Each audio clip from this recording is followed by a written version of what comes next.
And welcome, Hoosier Nation, to our 31st episode of the Hoosier Sound, where our show has one main goal to give you our perspective of IU sports from the point of view as a student or young adult. In addition, we will also give our view on hot takes from around the world of sports. We are recording this edition on Tuesday evening, April 10th, where I am your host, Noah Freeman, and I am with my usual co-host, Matt Lukens. So We'll be going live every Tuesday evening at 8:30 p.m., but if you miss us live, you can subscribe to various networks so you can listen on your own time. Check out our social media and subscribe. All the information is in our website, thehoosiersound.com, as well as below. All right, Hoosier Nation, it's time for some sports talk. So yesterday, we've got two big things that came out yesterday and today, and we're going to start first with the Michigan State I guess news scandal. I guess you could put it that way, since there have been sadly way too many of them. So, Matt, would you like to describe basically what news came out yesterday? yesterday I believe ESPN put out a story about how was it 2015, 2014, 2015? 2015, yeah. 2015, Michigan State, the Final Four team they had. That in 2015, at a party one night, or I guess at a bar one night, 3 Michigan State basketball players approached a sports journalism major. Sports journalism major. This woman was at the bar and didn't have many drinks, and started to become impaired. And I believe she left with the players with the understanding that she was going home, or that she was going somewhere to meet her roommate that they said that they had contacted. Yeah, they were basically just going to meet up at the player's house for like more partying, and that she was under the impression her roommate that came with her was going to be there with her basically when she got there. Yes.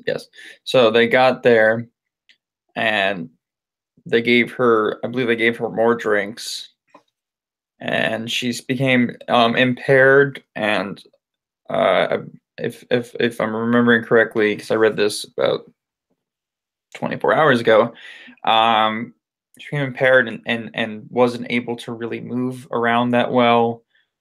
When she got up to her being a sports journalism major, she one of the athletes, which they're not named. No 3 of them are named in this. There's 3 of them involved. None of them are named yet.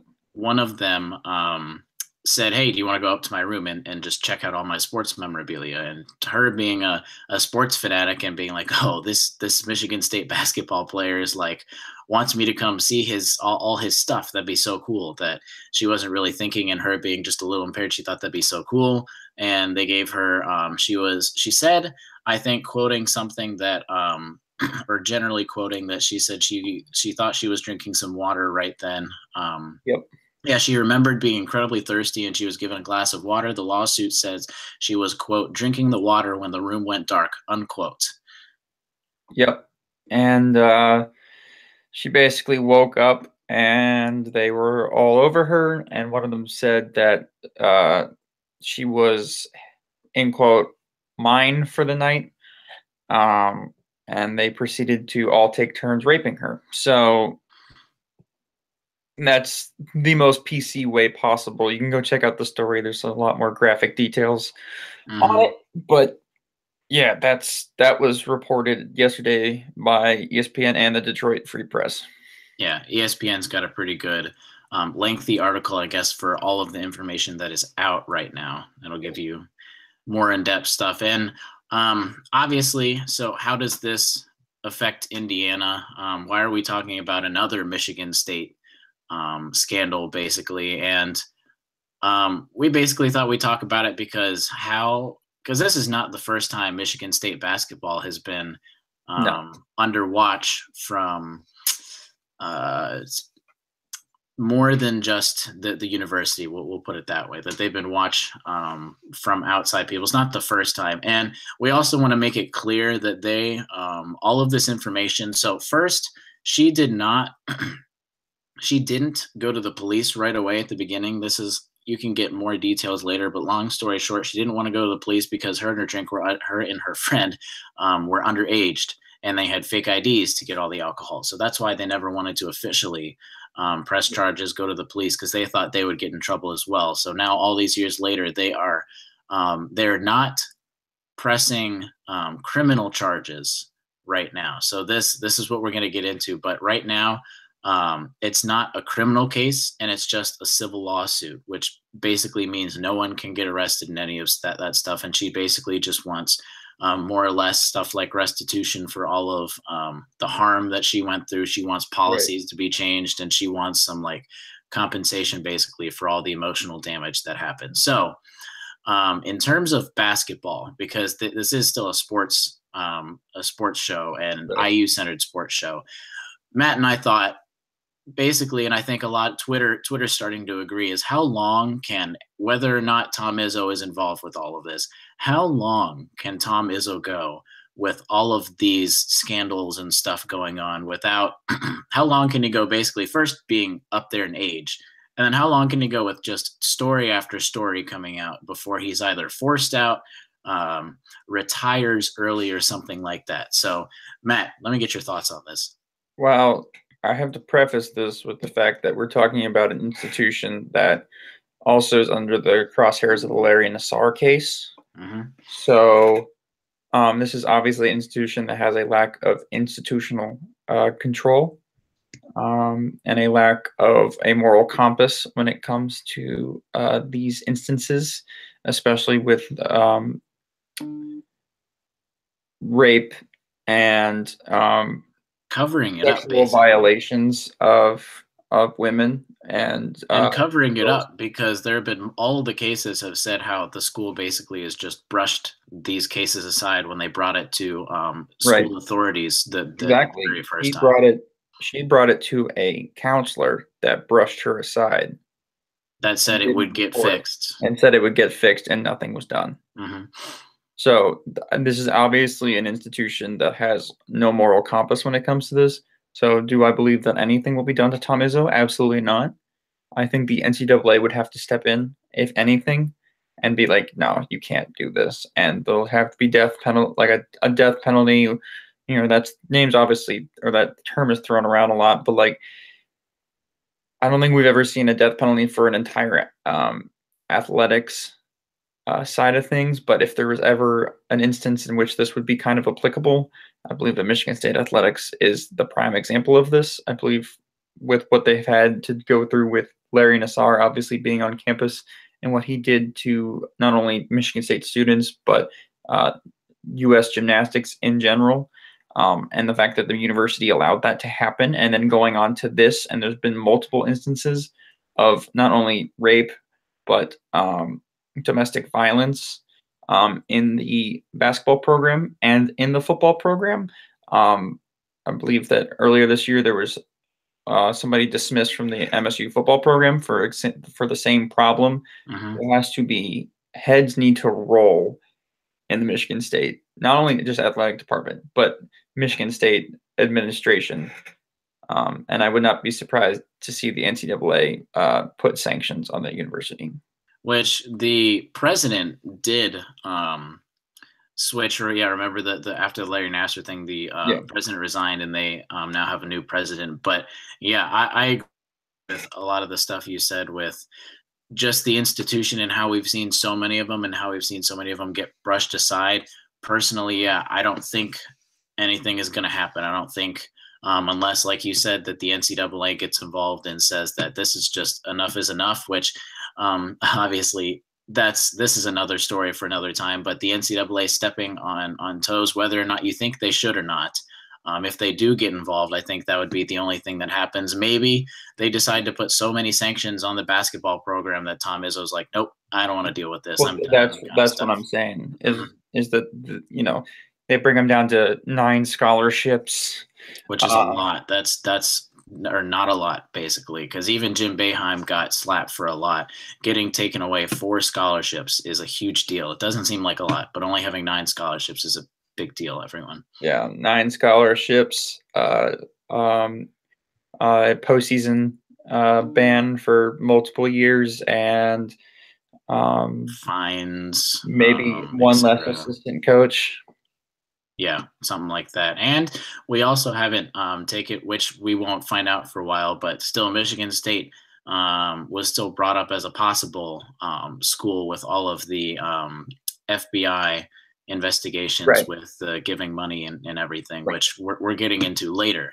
But exactly, I don't think if Michigan State's not going to do anything about Tom Izzo, if it does, it's going to be what we talked about with the NCAA violations. But Matt and I said we both don't think anything is going to happen, at least not in the near future. But let's say it does. Let's say the NCAA says enough is enough. In about a month or so, they just basically handcuff the Michigan State basketball and let's say football program. Football is about the same level with all this stuff that's going on. Let's say they handcuff them, and let's say Tom Izzo does leave. How do you think that affects IU going forward?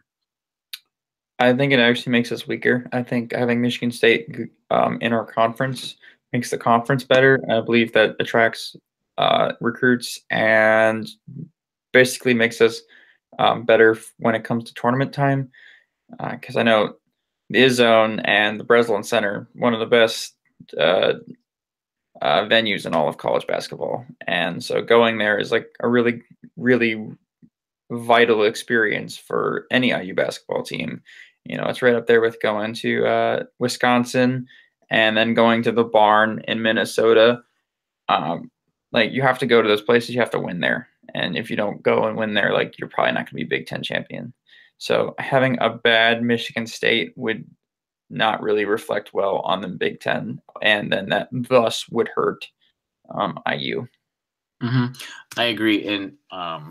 In like overall long term stuff, if you want to look at basically losing a powerhouse conference, because if we assume Tom Izzo leaves, even if they have a good assistant coach, I think they'll be handcuffed at least for the near future while Archie's on the rise, basically. I think it's safe to say that it would make the path easier for IU to win a Big Ten championship, which obviously they've done a couple times in the past 5-6 years. But like you said, going forward, I think you really got to play the best to win the best. And with the tournament just being so hard to win, and really it's not the best way to evaluate the best team in college basketball. It's still a lot of fun, don't get me wrong, but you really got to play the best to beat the best. And yeah, I agree, especially with just getting another humongous, another big venue that everyone coming out of IU says that besides Assembly Hall, I haven't really heard anyone say any other Big Ten program next to IU has a better atmosphere and in Michigan State with their students and just the stuff. So yeah, I agree. Minnesota's close, but definitely, and Wisconsin's close, but definitely Michigan State's the number 2. Yeah, and so it would help IU in some ways because we would lose Michigan State, the team that's gotten in the tournament for consecutive years. They've dominated. They should have probably won more Big Ten championships. They've gotten huge recruits in. IU would definitely soar above them, but long term, I don't know. And you never know. That's something that we kind of have to speculate, which is basically what this entire podcast is about. This is all speculation, obviously, at this point, which is there's not a lot of facts to go off of at this point, especially since the news just came out yesterday. But I mean, as a basketball conference, the Big Ten itself is getting much better. I think Illinois is getting better. We're getting better. Ohio State's obviously getting or has gotten better. Who knows what happens up in Minnesota? Richard Pitino's job security is probably a little iffy, especially with all his assistant coaches leaving. Penn State's been getting better recently. Purdue's obviously good, and then Michigan was in the final game this year. So yeah, I think the Big Ten's getting deeper. I think at the top of the league, I think they still got a ways to go because I heard this, and I don't remember where, so I'm not taking credit for it, but I don't remember who to give the credit to that. The Big Ten has not. They've had 2 top 5 recruits go to the Big Ten in the past 12 years or something like A that. podcast on the brink said that. Yeah, it was. Yeah, exactly. 2 top 5 recruits go to the Big Ten, not just IU or anything, Well, just Romeo the would be the entire third. Big Ten. He would possibly be the third, which we are getting to after that. So yeah, I agree. The Big Ten is getting deeper, but there's not much more we can talk about it because it's not criminal charges. It's someone basically speaking up for themselves, which I'm glad they did. They should speak up for themselves. They spoke up for themselves, so other people would also hopefully start speaking. But at this point in time, that's all we can really say, and it's just another sit and wait game, and just as sports media does, just speculate what might happen in the future, especially in the off season. But let's get to our good, bad, and ugly segment for the episode before moving on. And I'm gonna say my good is over the weekend. The Masters was there, whether you watch golf or not. It was not an incredible tournament, but it was great to see Tiger Woods back. Putting aside all of his personal issues, it was great to see him come back from a sports injury, which that's what we're talking about, is sports stuff, and just this sports injury coming back and having all of the young guns going up against the veterans, basically, and then having a guy that no one thought would really win the tournament won. So I think it was a good just to have the Masters back, have a positive basically sports moment before we get into the NBA and NHL playoffs. But the bad, we are about to get into it, which is more of the FBI stuff coming out. Yeah. And then the ugly, the bad and ugly part was pretty easy this week. The ugly was more Michigan State coming out, because it's really ugly that not only one thing has come out, but just it seems like time after time, just things keep coming out. See, I had a different good than you. My good was all the NBA storylines going into the playoffs. I think it's great. I can dig that. If you saw tonight, I believe Donovan Mitchell, came into the arena wearing a sweatshirt that said rookie, and then gave the definition of a first-year athlete, basically throwing shade at Ben Simmons, saying that he's the only rookie that he thinks is any good at all.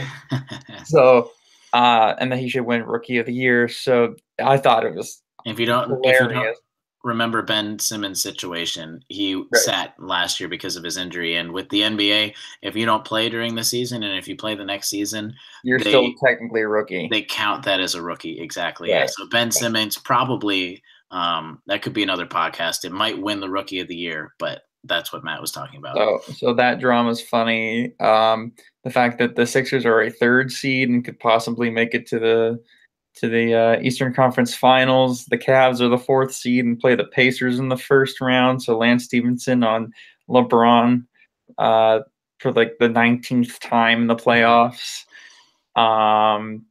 The Rockets are the 1 seed in the West. It goes on and on and on. This NBA season has been great. And I have 2 more. One, just how just a couple days ago there were 4 through 10 was still up for grabs within, I think, 2 games of each other in the Western Conference. 4 through 10 in the Western Conference. Yep, that's great. And it obviously changed it was last night that 3 or 4 of them eked out a spot. But then also the Spurs were one of those teams that clinched a playoff berth, and they are now they've made it to the playoffs 21 straight times, which is now the longest active streak in all major sports, which is just a tribute to Greg Popovich, and it's also another discussion that we could talk about later, but basically could be the greatest coach out of all sports right now, including Mr. Belichick over there with Tom Brady. Because the one factor that I heard on Golick and Wingo this morning was how Belichick's had Brady 100% of the time. Greg Popovich has found stars, and he hasn't had a constant basically the whole time. That's true. But he did have Tim Duncan for most of his time in San Antonio. He did. But, I mean, even when you think of it, Tim Duncan kind of went downhill at the end. He found Kawhi Leonard. So just, yeah. So, but, yeah, I agree. Bad and ugly, kind of the same stuff. I mean, yeah, same thing. And then also, please, can we all have a Warriors Thunder series without Steph Curry? because in the first round, because I oh my goodness, that would be the storylines would be. I don't know. I don't know if the NBA Twitter is ready for that. I don't know if anyone's ready for that. Oh, It'll be a great NBA playoffs, which we'll get into as well, because it's off season for basketball and football, which obviously next week Matt and I have to talk about what we're going to talk about next week. But I think we might cover some Romeo Langford, but then we'll get into some NBA playoffs. But all right, we're going to go on to the second scandal of the day, basically, and it's kind of just an update. Obviously, we even had our own podcast when all of the Louisville scandal came out with everything, and more news came out with just teams that have been cited. And basically, today there came news that basically they just added 2 names to the list. Long story short, they named 4 teams, Louisville and Miami, and then they added Kansas and North Carolina State. NC State are now on the list with a lot of this. And what we wanted to talk about is, man, Romeo has just not gotten a lot of luck with picking these teams and having these. Darn it. I know, right? Picking these teams. But they even, in the ESPN article I'm looking at right now, they even talked about, was it 2 or 3 Kansas players? 3 Kansas players that were cited for taking money. They even went as far as to talk about a specific player that got his mother got $30,000 to a hotel, and then Josh Jackson $20,000, and then another $15,000, and then another player just kept. Yeah, so they have a lot of stuff on these Kansas players. It doesn't seem like it's just speculation with like a lot of these teams. Like you could say Arizona right now is speculation more than facts. So is Miami. Mm-hmm. Miami right now is they don't have like concrete evidence. Yeah. But Kansas, they have concrete evidence. They literally said the indictment says Gatto and others concealed payments to the first Kansas player by transferring money to an AAU team controlled by unidentified consultant. They said these numbers that I just gave you to New York they literally gave October 31st, 2016, January 19th, 2017, June 14th, 2017, literally. And they say when some of these players committed. So the second player announced that he would enroll at Kansas on August 30th, 2017. So if you wanted to find out who that player, since they didn't technically name them. D'Souza. Exactly. Go find who committed to Kansas on August 30th, 2017. So this is bigger news for Kansas, obviously, because we have a recruit that is thinking about Kansas itself. And I might add, if we were to talk about, I was thinking about talking about Romeo Langford today until all this extra news came out. And I was going to say that honestly, with all of the recent reports and Kansas officially losing some players to the draft and everything, I thought Kansas was now the dark horse for Romeo. And I thought that they were going to be. I always thought they were the dark horse for Romeo. I agree. Yeah. And it's just becoming more into place because now that they had people leave officially, Romeo wouldn't necessarily be sitting on the bench, which is what he was kind of also waiting for, to see if he might be sitting on the bench or if he'd be the man on the team, basically. And now it was coming into place, and you could never count Bill Self out, which I remember people talking about Bill Self not counting him out, how he swooped in and can take people literally when they don't think that they were any part of it. But now we might be learning that there's some extra incentive coming out to why they signed so abruptly. But this could be good news to IU. And obviously it's been an interesting way with seeing where Romeo has been committing. But Kansas could be, you got to think that's got to be weighing really heavily on Romeo with all this. I mean, yes and no. Like, I feel like he's at a point where if he chooses any of the 3 schools, he's going to be happy. He's going to be there for 1 year. He's going to get everything he wanted out of a college experience, and then he's going to be in the NBA. So wherever he goes, he's going to be happy. The problem is that he doesn't want to go somewhere and then know that he's not going to be able to play in the NCAA tournament. So that's the problem with Kansas, right? Kansas has been named in these FBI investigations since the beginning. Finally, we're getting some concrete evidence on it.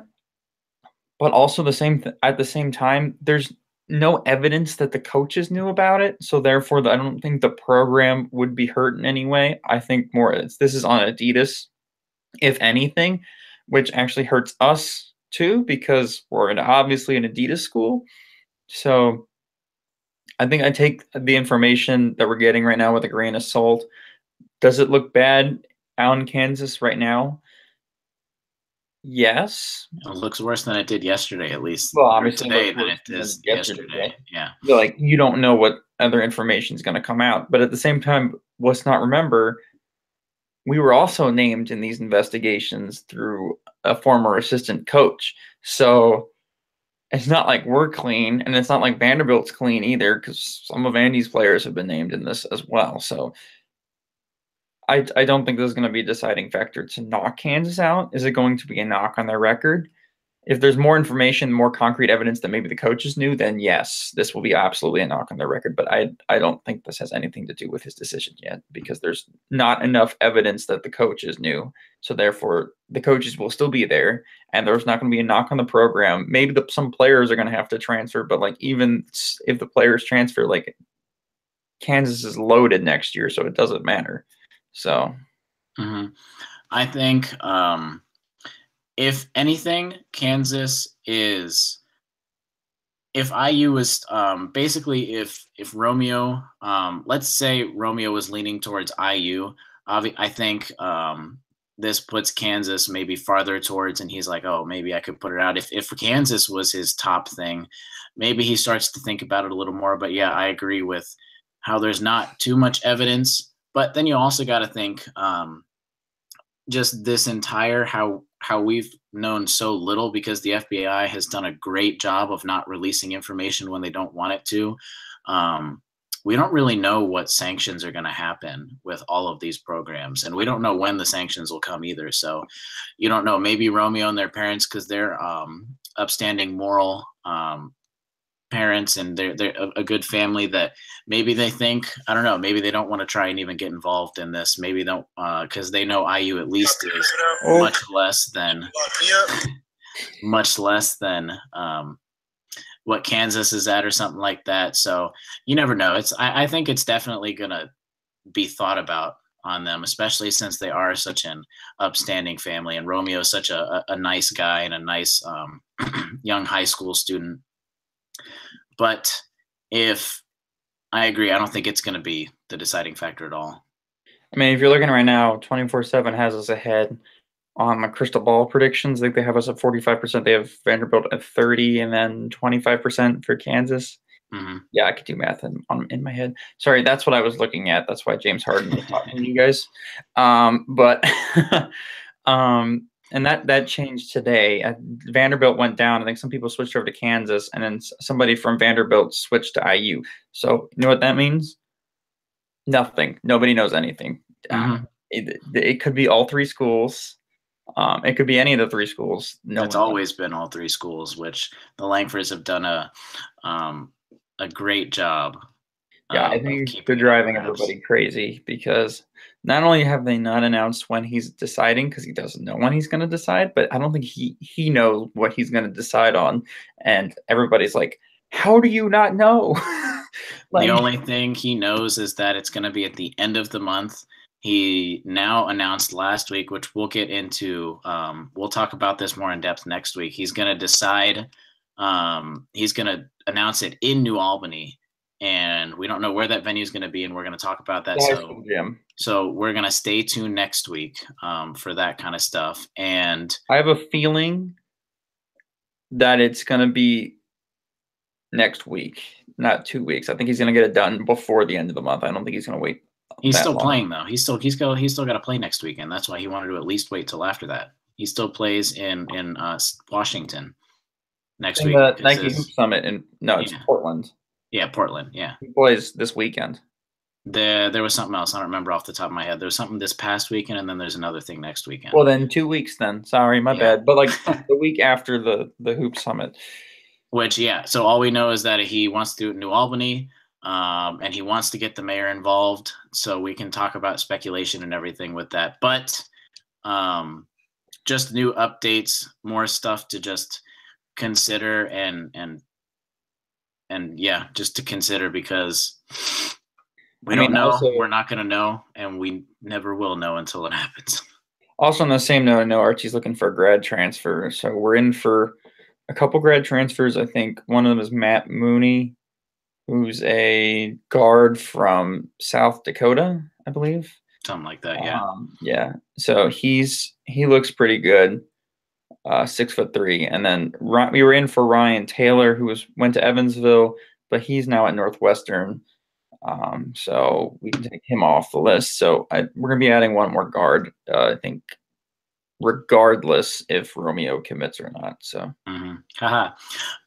but yeah, we can tease that for later segments. So stay tuned for. We're going to talk about next week with first if Romeo might come to IU or not, and then do we even need Romeo? That's the big question. But that about wraps it up for our 31st show of the Hoosier Sound. Nice. Thank you guys so much for joining us. Stay tuned for updates on Twitter at the Hoosier Sound, Facebook, subscribe to us on YouTube, and visit our website at thehoosiersound.com to find all of our information regarding our podcast. As always, send us your questions as the audience, so be sure to comment, chat, or send us a message at contact@thehoosiersound.com on what questions you have, and we'll get them on our next episode. Lastly, if you enjoy the show, leave us a review, tell a friend, share our links. It really helps so we can grow this podcast. But thank you for listening, Hoosier Nation, and we'll see you next time. Bye, guys.